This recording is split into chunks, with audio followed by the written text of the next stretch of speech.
갈라디아서 4장 28절에서 31절까지 노래 합독하겠습니다. 같이 읽겠습니다.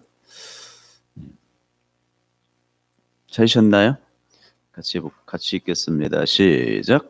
형제들아, 너희는 이삭과 같이 약속의 자녀라. 그러나 그때 육체를 따라 난 자가 성령을 따라 난 자를 받게 한 것 같이 이제도 그러하도다. 그러나 성령이 무엇을 말하느냐? 여종과 그 아들을 내어 쫓으라. 여종의 아들이 자유 있는 여자의 아들과 더불어 유업을 얻지 못하려 하였느니라. 그런즉 형제들아, 우리는 여종의 자녀가 아니요 자유 있는 여자의 자녀니라. 아멘. 성도의 삶, 세상을 심판하는 삶이다 라는 제목으로 하나님의 말씀을 나누도록 하겠습니다. 갈라디아 교회는 믿음으로 말미암아 성령으로 다시 났으니 이삭과 같이 약속의 자녀들이고 이스마엘 같이 육체로만 낳은 자들이 아니다라고 선언하고 있습니다. 갈라디아 교회는 본래 이방인이었죠. 유대인들이 아니죠. 이방인이지만 예수 그리스도를 믿음으로 성령으로 다시 났다라고 되어져 있습니다. 이런 그림이죠. 이삭과 갈라디아 성도들은 은혜로 믿음으로 낳은 백성이다라는 거. 그래서 이삭과 갈라디아 성도들은 같은 의미를 담아내고 있는 것이다. 누구로 난 자? 성령으로 난 자들이라는 뜻을 가지고 있습니다. 믿음으로 하나님의 자녀로 낳죠. 사라는 육체로는 이삭을 낳을 수 없었죠. 왜냐하면 경수가 다 끊어지고 아이를 생산할 수 있는 이미 나이가 지나서 여러분 육체의 힘으로는 아이를 낳을 수 없었습니다. 그런데 하나님의 은혜로 하나님의 은혜가 임하자 이삭이 나올 수 있었습니다. 그러므로 이삭은 성령으로 난 자들이다라는 의미를 담아내고 있는 것입니다. 이것을 우리에게 적용시키면 우리는 도무지 하나님을 믿을 수 있는 그런 존재들이 아니었다. 그러나 하나님의 은혜로 성령 하나님이 임하시자 믿음의 백성이 되어진 것이다 라는 뜻입니다. 그것이 사라가 또 아브라함이 아이를 낳을 수 없는 나이에 이삭을 출생하게 되어지는 모습으로 오늘 교회를 설명하고 있는 그림인 것입니다. 이방인들도 이삭처럼 성령으로 난 자들이죠. 그러므로 그들은 약속의 자녀들이에요. 약속된 자녀는 하나님의 힘으로 낳을 수 없기, 육체의 힘으로 낳을 수 없기 때문에 성령으로 낳습니다. 갈라디아 교회도 이방인이기 때문에 육체적 출생으로는 결코 하나님의 자녀가 될 수 없었습니다. 왜냐? 이스라엘 선민만이 하나님의 백성이라 칭함을 받았기 때문에 그러합니다.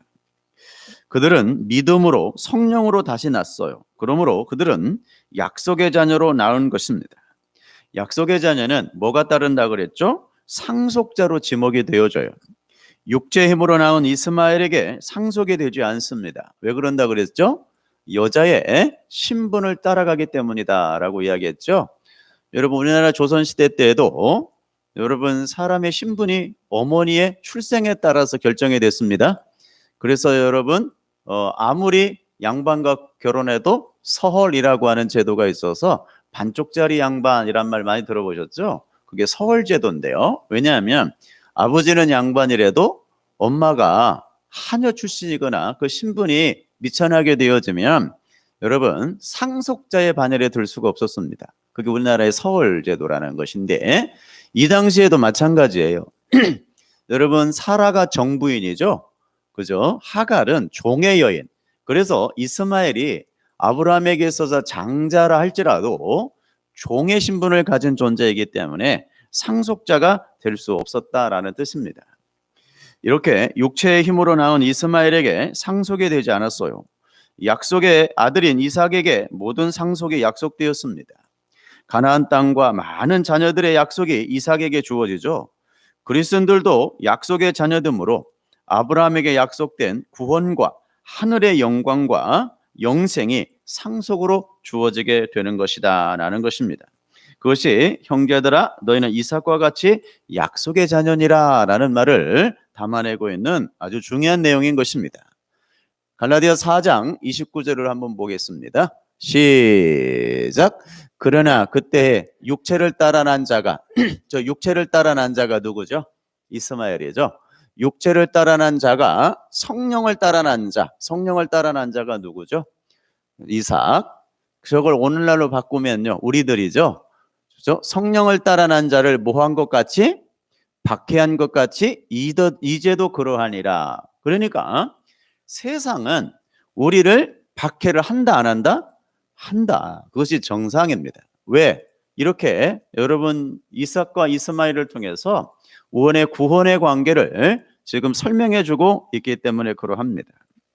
이스마엘이 이삭을 핍박했듯이 성령으로 난 그리스도인들도 하나님의 백성이 되니 유대인들이 핍박을 쉬지 않더라라는 것입니다. 저렇게 이스마엘은 그때 당시 18살, 여러분 이삭은 3살에서 5살 사이였으니까 여러분 비교도 할 수 없는 장성한 형 이스마엘에게 이삭이 조롱을 당하는 그림이죠. 이렇게 이스마엘이 이삭을 핍박하는 것 같이 여러분 유대인들이 성령으로 난 자를 핍박하죠. 이건 당연한 이치입니다. 유대인들은 자기 민족이 그리스도인이 되는 것을 극렬 반대했습니다. 그러나 그리스도인이 되는 것을 막을 수는 없었죠. 이때 유대인들은 그리스도인이 된 유대인들을 모든 힘과 조직을 동원하여 핍박을 가하게 되어졌습니다. 원고에는 없습니다만은 그 대표적인 예가 뭐냐면 여러분 이스라엘 민족에서 이스라엘 민족으로 못 산다는 거, 제가 그걸 뭐라 그랬죠? 쫓겨나게 되어지죠. 여러분 쫓겨나게 되어지면 어떻게 해야 된다 그랬습니까? 모든 여러분 생업이 끊깁니다. 다시 말해서 이스라엘 민족에서 제명이 되어지고 여러분 출교를 당하게 되어지면 여러분 그의 삶은 비참한 인생을 살다가 여러분 광야에서 굶어 죽든지 짐승에 의해서 찢겨 죽음을 당하게 되어지는, 그게 여러분 유대교에서의 출교예요. 어마어마한 여러분 고통에 따르게 되어집니다. 여러분 그들과 상종을 해주지 않습니다. 그들에게 일거리를 주지 않았어요. 그러니까 유대 사회에서 살 수가 없죠. 그래서 이렇게 여러분 출교를 당하게 되어지면 여러분 생명을 잃게 되어지고 죽음을 당하게 되어지고 결국은 그렇게 비참한 최후를 맞이하게 되어지는 것이 유대교에서의 출교예요. 그렇게 여러분 유대인들은 그리스도인이 된 유대인들을 모든 힘과 조직을 동원하여 핍박을 했습니다. 그러나 현대는 유대인들이 그리스도를 핍박할 수 없으므로 다른 방식으로 핍박을 하겠죠. 어때요 여러분? 오늘날에는 이런 출교나 추방은 없으니까 여러분 우리가 이렇게 이스라엘 유대교에서 그리스도를 개종하고 난 후에 출교는 없지 않습니까? 그런 고통은 없는데 이 땅에서 과연 우리는 어떤 고통 속에 우리가 지금 살고 있는가에 대한 고민이 있어야 되는 것입니다. 그들에게는 육체적인 고난이 뒤따랐지만 우리에게는 어떤 고난의 모습으로 세상에 우리를 핍박하고 있는가에 대한 오늘 이 아침에 고민이 있기를 원하고, 저는 그것을 여러분 예배라고 하는 것들을 통해서 여러분들에게 설명해 보고자 하는 것입니다. 여러분 세상은 우리가 예배를 하고 예배의 삶을 살게 될 때 심판을 받기 때문에 우리를 핍박합니다. 여러분께서 속한 각자의 처소에서 예배자로서의 올바른 삶을 살게 되면 세상의 악이 여러분의 선한 삶과 대조가 되어 폭로가 되죠. 그걸 뭐라 그러냐면 심판이라고 부릅니다. 여러분의 예배의 삶은 세상의 심판에 대한 근거의 자료가 되는 거예요. 그래서 세상 사람들은 여러분 우리의 예배를 좋아하지를 않습니다. 이렇게 세상은 성도로 인해 뭐가 폭로되어지고 죄가 폭로가 되어져요. 그래서 여러분 예배의 삶은 심판에 대한 근거 자료가 되어집니다. 이건 몹시 우리에게 중요한 거예요.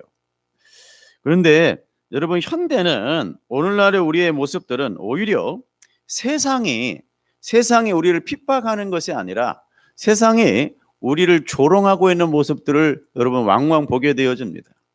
왜 이렇게 정부에서 하지 말라는 짓은 골라서 하는가? 왜 이렇게 여러분 교회에서 코로나가 발생되어지고 그래서 많은 사람들에게 해를 끼치는가에 대한 고민과 갈등들이 있습니다. 그거에 대한 제가 여러 가지 여러 번에 걸쳐서 답을 해드렸습니다마는, 여러분 예배를 드리든 예배를 드리지 않든, 영상 예배를 드리든 영상 예배를 드리지 않든, 그것은 우리가, 여러분 교회가 합의되어지는 것, 교회가 결정되어지면 그것이 교회에서 예배를 드리든 영상을 예배를 드리든 아무런 문제가 없어요. 왜? 교회가 합의를 본 상황이기 때문에 그렇습니다. 그렇기 때문에 우리는 영상 예배 드리는데 너희는 왜 대면 예배 드리느냐? 우리는 대면 예배 드리는데 너희는 왜 영상 예배 드리느냐? 여러분, 이것은 왈가왈부할 문제가 아니에요. 교회가 결정한 사항이기 때문에 그거에 대한 판단 또한 우리가 하는 것이 아니라 하나님께서 하시는 거예요. 이것이 잘했다, 저것이 잘했다. 여러분, 절대 여러분 교회끼리 여러분 언성을 높이거나 싸울 일이 없는 거예요. 그런데 많은 이들이 이 편 내 편이 갈라져서 이것이 옳다, 저것이 옳다라고, 많은, 여러분 어떻게 교회가 교회를 그렇게 핍박을 해야 되는지 모르겠습니다. 여러분, 교회는 늘 말씀드립니다만은 유니온 처치, 여러분 공동체라고 하는 사실을 늘 잊지 않기를 원합니다. 아멘. 우리 교회, 너희 교회, 이게 잘못된 표현입니다. 교회는 카톨릭, 우주적 교회다라고 제가 여러 차례 말씀을 드렸습니다. 그 우주적 교회라고 하는 것은 뭘 의미하는 거라고 그랬죠? 연합을 의미하는 거예요. 즉, 내가 어느 교회를 핍박하게 되어지면 여러분 그것은 나를 향한 핍박에 불과한 거예요. 왜? 우리가 한 지체이기 때문에 그렇다고 그랬죠. 그러니까 여러분, 코로나로 인해서 양분이 되어지고 있는 이 기독교의 현실을 보면서 매우 가슴이 아픕니다. 참으로 가슴이 아파요. 너희가 잘했니? 내가 잘했니? 아니에요. 똑같이 잘한 거예요. 아멘. 그래서 여러분, 우리가 합의되어진 그곳에서 코로나가 걸리면 동일의 책임이 있는 것이에요. 목사님은 어디를 그렇게 싸돌아다녀가지고 코로나를 걸려가지고, 제가 만약에 코로나가 걸리면 여러분 그것은 여러분 옳지 않는 것입니다. 왜? 우리가 합의된 상황이기 때문에 그래요. 여러분 중에 어떤 분이 코로나가 걸려도 그거는 아무런 문제가 되지 않습니다. 왜 이렇게 교회를 피해를 주냐? 아니에요. 피해를 주는 것이 아닙니다. 왜? 교회가 그렇게 합의를 봤기 때문에 그것은 모두 옳은 것입니다. 이해가 되시겠죠? 그러니까 누가 어떻게 무슨 일이 벌어진다 할지라도 그것은 우리의 공동의 책임이지 그 사람의 문제가 아니다라는 사실 또한 여러분 명심하셔야 됩니다. 아멘. 그러니까 여러분 제발, 여러분 우리 교회는, 너희 교회는 이런 소리는 안 하시는 것이 신상에 유리하다. 왜? 그것은 나를 향한 조소에 불과하다. 이해가 되셨나요? 그게 정상적인 교회라면 무슨 얘기인지 아시겠죠? 비정상적인 교회를 이야기하는 것이 아닙니다. 여러분이 그렇게 여전히 자신의 자랑과 인기와 유익을 위해 여러분을 시기하고 질투하고 험담하고 억압하는 자들에게 온유와 인내와 사랑으로 참아주고 당해주는 것이 바로 예배의 삶이고, 그 삶이 그들의 죄를 심판하는 삶이 되는 것임을 절대 잊지 마시기를 원합니다. 여러분, 당하는 것이 이기는 것이고 심판하는 삶인 거예요. 그런데 교회 안에 여러분 우리도 세상을 심판하겠다고 하면서 무엇으로 심판을 하냐면 힘을 사용해서 심판하려 합니다. 여러분 죄송합니다만 어떤 단체를, 어떤 것을 제가 비판하고 판단하려고 하는 의도는 없습니다. 어디에 모여가지고 정부를 위해서 으쌰으쌰 합시다. 저는 굉장히 여러분 그거에 대한 두려움을 갖고 있습니다. 여러분, 우리 기독교는 힘으로 세상을 여러분 심판하는 종교가 아닙니다. 참아주고 인내하고 여러분 기다리면서 사랑으로 참아주고 당해주는 것이 기독교의 참 모습이지, 힘으로 그들을 압제하고 누르고 그래서 우리의 힘을 보여주자, 이것은 기독교의 올바른 정신이 아닙니다. 그러니 여러분 묵묵히 기도하시기를 원합니다. 아멘. 그것이 우리 기독교가 해야 될 일이지, 힘을 보여줍시다, 우리 기독교의 천만인의 힘을 보여줍시다, 죄송합니다만은 잘못된 사고고 기독교의 올바른 정체성이 아닙니다. 기독교는 단 한 번도 힘을 사용해서 여러분 복음을 전한 적이 없어요. 그렇게 복음을 전하려다가 많은 문제들이 생겼죠. 오히려 여러분 역사를 보게 되어지면 그 힘을 동원하여 기독교를 증거하려 할 때 많은 문제와 많은 기독교적인 타락이 뒤따랐음을 여러분 늘 잊지 않기를 원합니다. 여러분, 그러니까 당하는 여러분이 승리자인 거예요. 여러분이 이 역사를 꼭 잊지 않기를 원합니다. 이렇게 우리의 예배와 예배의 삶은 하나님의 은혜 속으로 들어가게 된 선한 자들과 그 하나님의 은혜에서 죄된 저주받은 인생들을 정확하게 구분짓는 일이 되는 거예요. 잘 생각해 보세요, 여러분. 아벨은 하나님의 은혜로 하나님을 올바로 예배하는 자, 선을 행하는 자가 되었습니다. 가인은 여전히 자신을 예배하고 세상의 힘을 추구하는 자들이었어요. 여러분, 가인도 우리가 잘 아는 대로 하나님 앞에 제사를 지내고 예배를 드렸습니다. 그런데 가인의 제사는 연락지 아니하고 아벨의 제사는 연락이 되어져요. 왜 그렇죠, 여러분? 방금 이야기했듯이 아벨은 하나님의 은혜로 하나님을 올바로 예배한 자였고 선을 행하는 자가 되었지만, 가인은 여전히 자신을 예배하고 세상의 힘을 추구하는 악인이었어요. 아벨의 선한 행위, 즉 올바른 예배의 삶이 가인의 삶을 폭로하는 거예요. 아벨이 가인을 가리켜 뭐라 그래요? 잘 보십시오. 아벨이 가인을 가리켜 뭐라 그랬죠? 한마디도 하지 않았습니다. 넌 잘못 사는 거야, 너처럼 살면 안 돼 라고 나무라지 않았습니다. 그저 묵묵히 자신의 자리에서 올바른 예배의 삶을 살았어요. 너는 나처럼 이렇게 예배해야 돼, 너는 나처럼 이렇게 해야 돼 라고 가인에게 어떤 이야기도 하지 않았습니다. 그런데 놀랍게도 여러분, 가인은 스스로 정죄함을 받아요. 왜? 아벨의 예배만 연락이 되어졌거든요. 무슨 얘기인지 이해되시죠? 이렇게 우리의 삶은 그저 묵묵히 자신의 자리에서 올바른 예배의 삶을 살게 되어질 때 세상은 심판을 받게 되어진다는 것입니다. 여러분, 목소리 크는 사람이 이기는 세상이죠. 힘이 있고 목소리가 크면 여러분 세상도 거기 움찔합니다. 그런데 우리처럼 가만히 바보처럼 여러분 당하고 있으면 세상에 우리를 바본 줄로 알아요. 그런데 죄송합니다만은 그것이 맞습니다. 그것이 기독교의 정신이고 그것이 당연히 그렇게 살아내야 될 우리의 모습인 거예요. 여러분, 그런 분들이 귀한 분들입니다. 그런 분들이 하나님께서 가장 귀하게 여기시고 선한 삶을 살고 있다고 칭찬해 주는 삶입니다. 여러분, 부자와 나사로에서 나사로가 어떤 이야기도 하지 않습니다.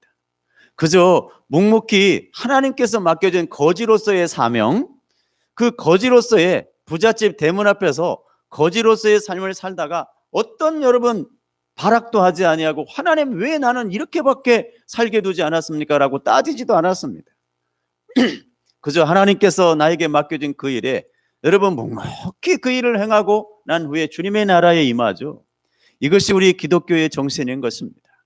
그것이 바보처럼 보이고 세상으로부터 조롱을 당하고 힘없는 자의 모습이지만 가장 하나님께서 귀하게 여기시는 가장 아름다운 삶을 사는 것이 여러분 그 삶이라는 것을 늘 잊지 않기를 주님의 이름으로 축복합니다.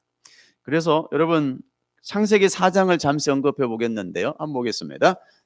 창세기 4장 같이 한번 읽겠습니다. 시작.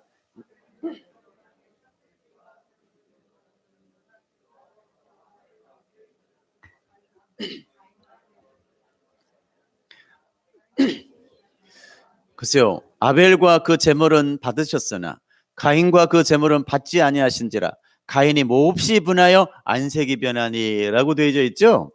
여러분, 가인이 어떤 말을 했나요? 어떤 말도 행하지 않았습니다. 그런데 스스로 가인이 찔림을 받는 거예요. 그게 심판의 삶이라고 부릅니다. 아멘. 여호와께서 5절 여호와께서 시작. 여호와께서 가인에게 이르시되 내가 분하여 함은 어찌미 됨이냐, 안색이 변하면 어찌미 됨이냐, 어찌 낯을 들지 못하겠느냐, 선을 행하지 아니하면 죄가 문에 엎드려 있느니라. 죄가 너를 원하나 너는 죄를 다스릴지니라. 가인이 그 아우 아벨에게 말하고 그들이 어디에서 들에 있을 때, 저 들이라고 하는 데가 광야라 그랬어요.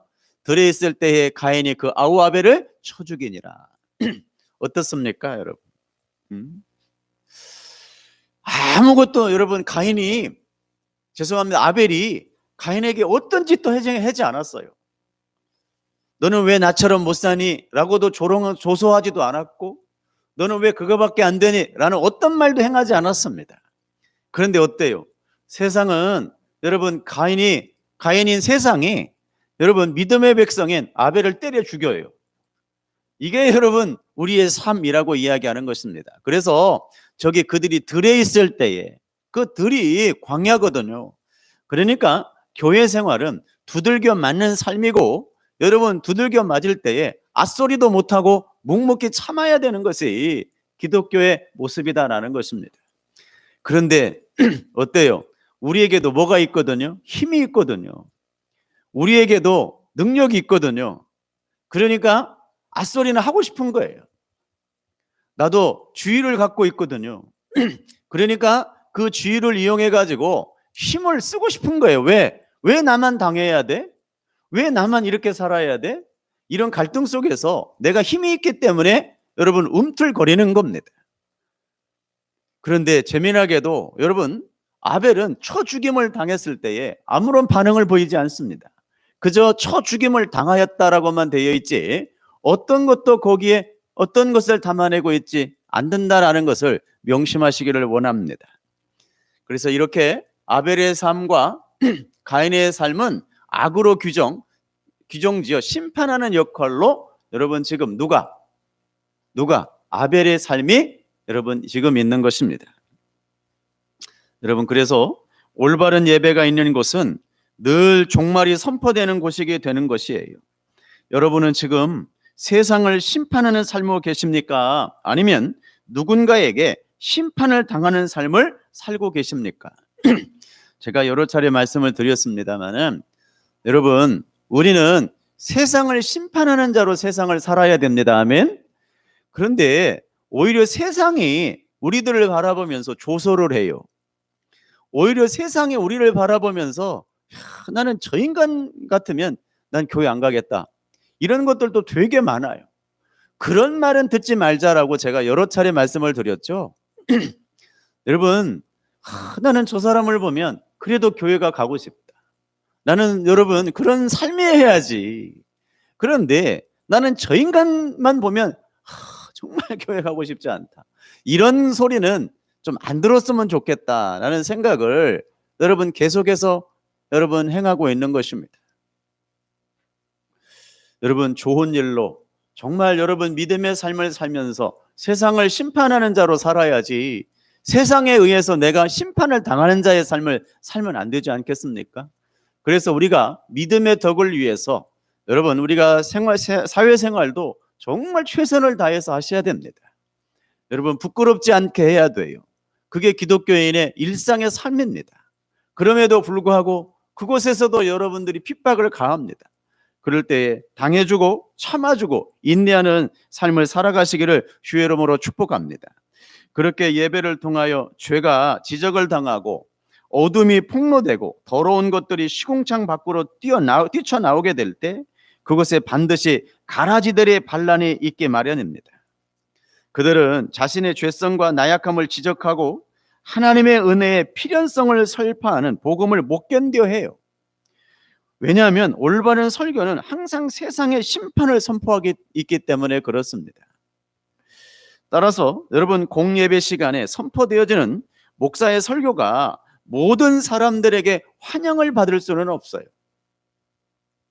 그 설교는 여러분 빵점이에요. 그것은 설교를 통하여 심판이 선포되지 않는다는 증거이기 때문에 그렇습니다. 여러분, 감리교회 창시자고 성결파의 창시자이기도 한 존 웨슬리 목사님이 여러분 이렇게 말씀을 했습니다. 제가 존 웨슬리가 이렇게 이야기를 했어요. 한번 같이, 원고도 있으니까 PPT도 보시든지 원고를 보시든지 보시겠습니다. 시작. 내가 말씀을 전한 뒤에 사람들이 나를 박대하지 않으면 내가 과연 복음을 전한 것이 맞는가 의심했다. 참 놀랍죠, 여러분.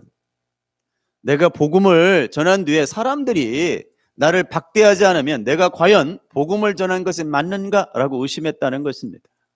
즉, 여러분, 설교는 심판을 여러분 설교하는 거거든요.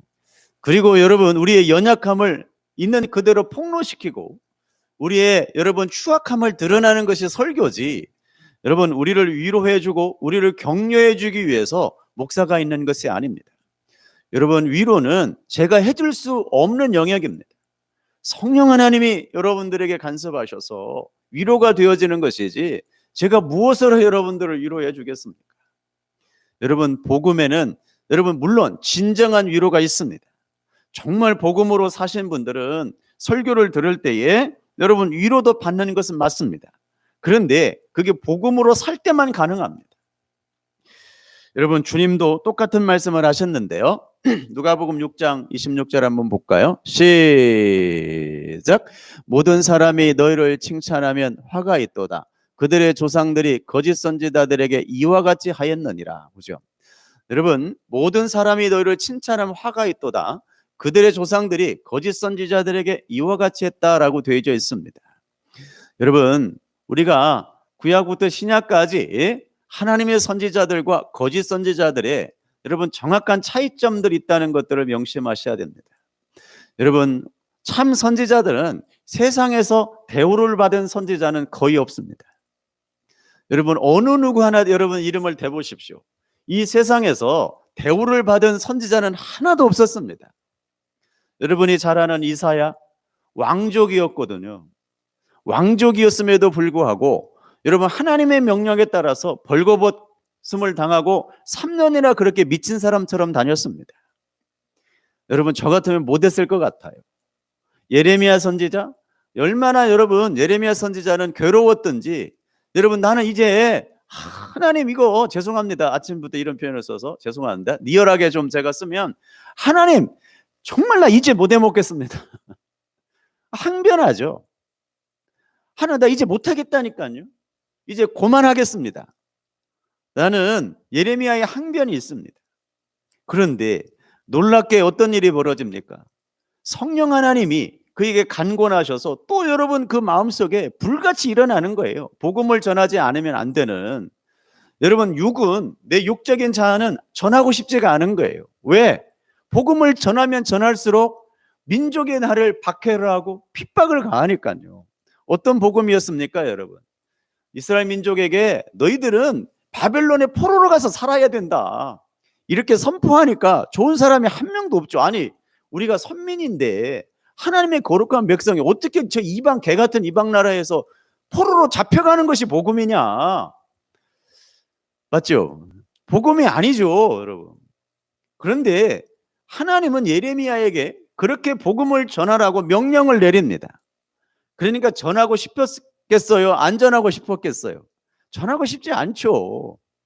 여러분 똑같습니다. 오늘 이 아침에 그것을 오늘날로 가져오면 그 바벨론은 우리의 육적 자아, 옛 자아를 가리키는 것이니까 여러분 우리는 그 옛 자아를 무너뜨리고 오로지 새로운 성령에 의해서 거듭난 삶을 살아야 됩니다 라고 설교하는 것이 쉬운 설교는 아닙니다. 왜? 여러분이 망가지는 것이니까요. 나라는 존재를 인정을 해주지 않는 설교니까요. 여러분 좋을 리가 없죠. 저도 여러분 그렇게 설교하고 싶고 그렇게 살고 싶습니다. 아니 정말입니다. 내 육은 저도 대우받고 싶고 대접받고 싶고 그렇게 살고 싶습니다. 그런데 하나님은 우리에게 그런 일을 허락질 않아요.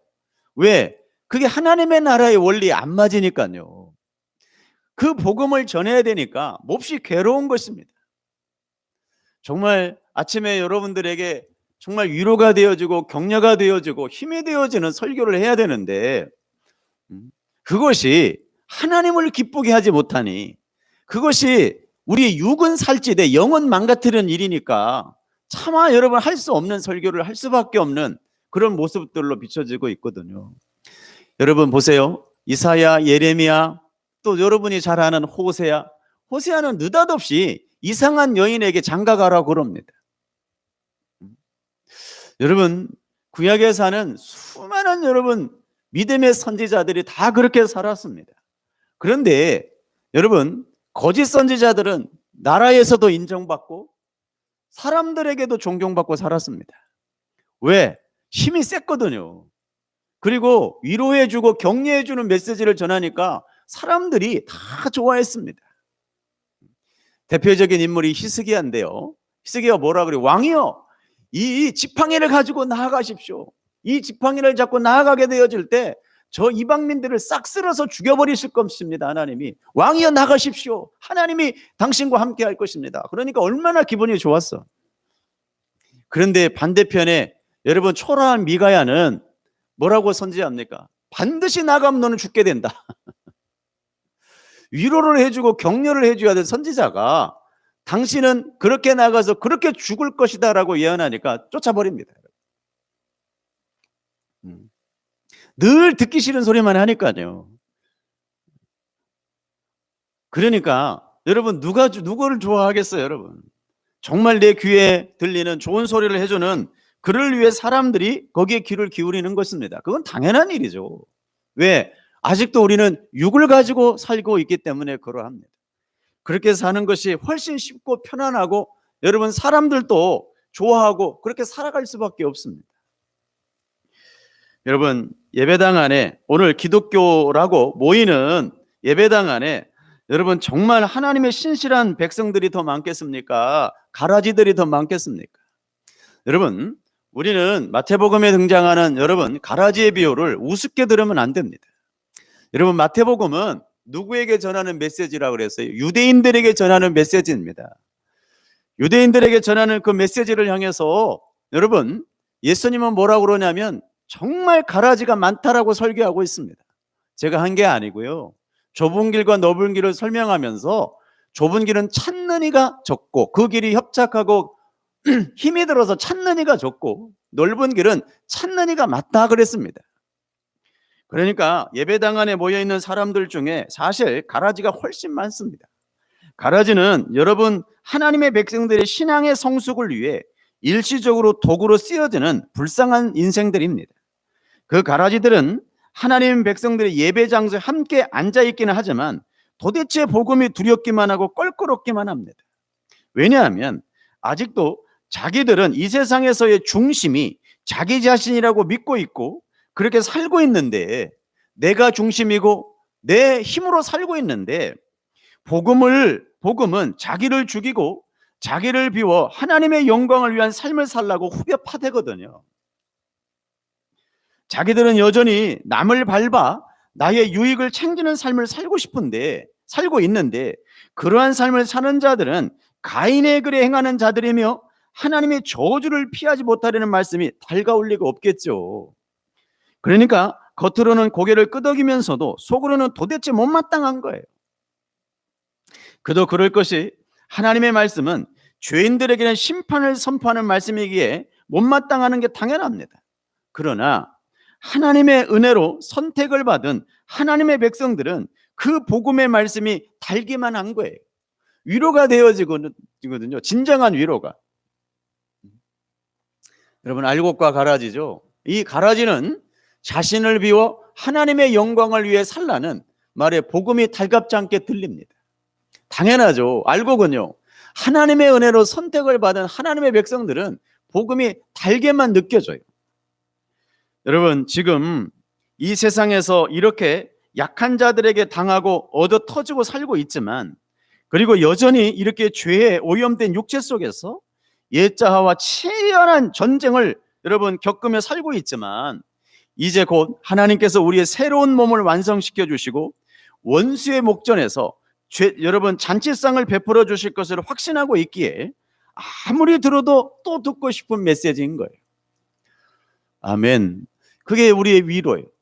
그러니까 지금 복음으로 분투하고 계신 분들은 여러분 지금 이 땅이 아닌 여러분 하나님께서 우리에게 새로운 몸을 완성시켜 주시고 원수의 목전에서 잔치상을 베풀어 주실 것을 확실하고 있기에 여러분 우리는 위로가 되어지고 격려가 되어지는 것입니다.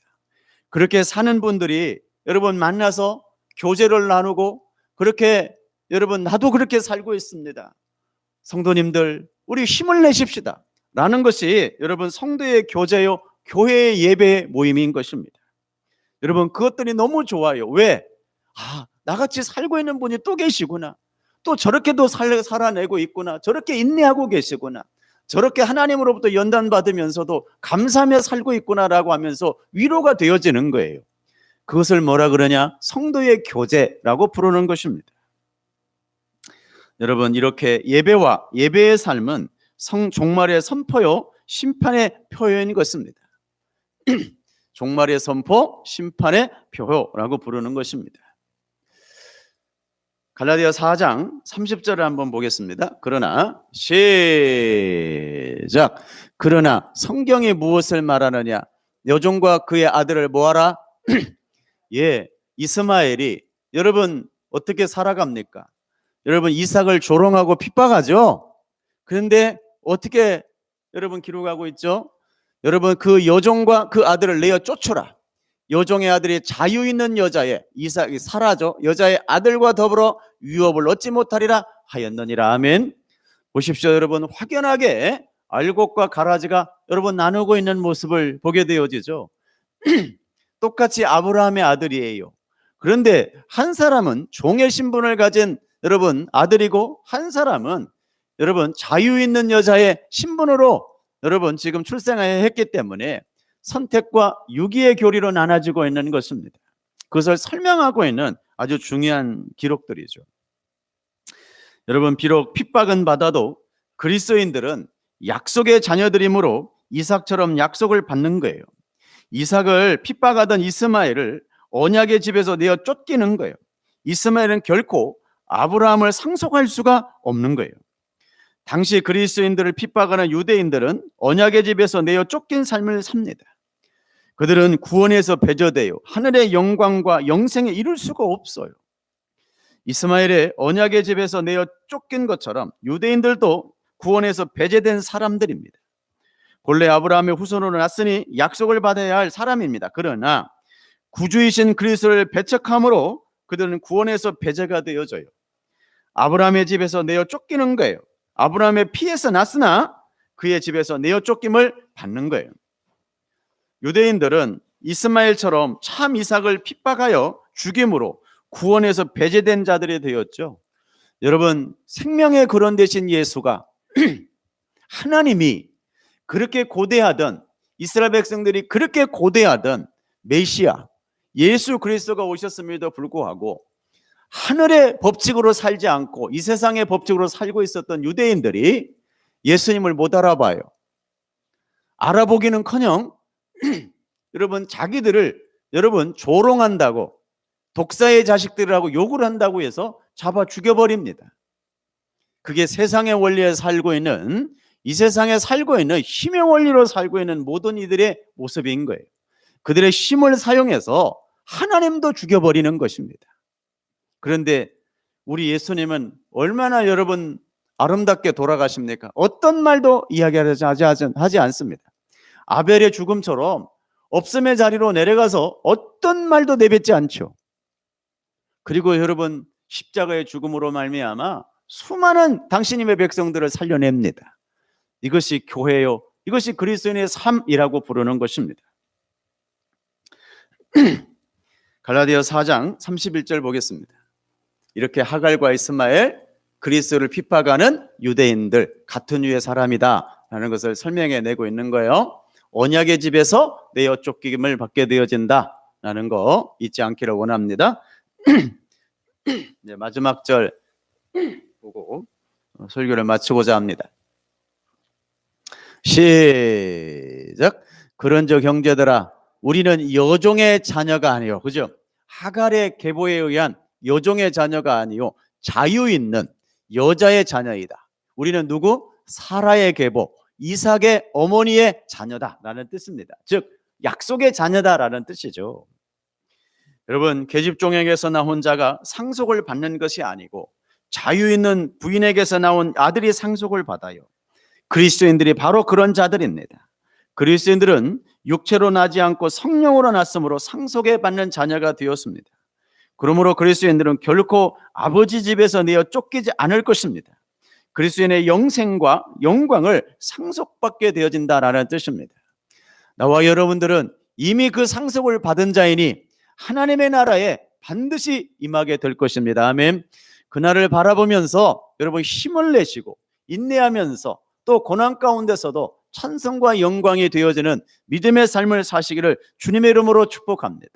그러하시기에 오늘 또 여러분 힘을 내고 또 서로가 위로가 되어지고 격려가 되어지는 믿음의 삶을 살아가는데 부족함이 없는 하나님의 거룩한 백성으로 지어져 가기를 주의 이름으로 축복합니다. 기도하겠습니다.